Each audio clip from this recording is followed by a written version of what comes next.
Bogus मतदानाचा bomb फोडणार आहेत।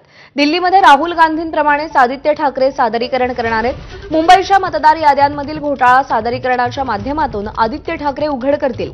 मुंबईमध्ये शिवसेनेनं आदित्य ठाकरे यांच्या पुढाकारानं मतदार याद्यांची स्वतंत्रपणे छाननी केली आणि त्यात प्रचंड घोळ असून तो कशा पद्धतीनं करण्यात आला आणि आगामी महापालिका निवडणुकीत बोगस मतदान होऊ नये यासाठी काय खबरदारी घ्यायची याचं सादरीकरण आदित्य ठाकरे निर्धार मेळाव्यामध्ये करणार आहेत।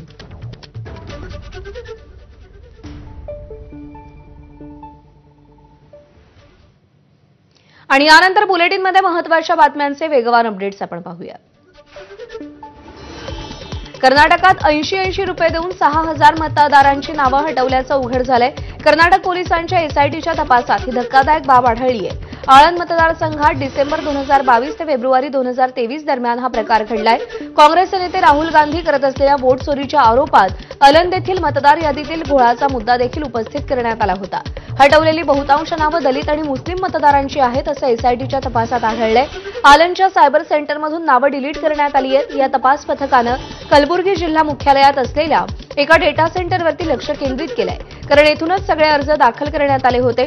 तपासामध्ये मोहम्मद अशफाक नावाच्या व्यक्तीचा सहभाग आढळून आला। 2023 मध्ये अशफाकला तपासानंतर सोडण्यात आलं। तो सध्या दुबईत स्थलांतरित झालाय।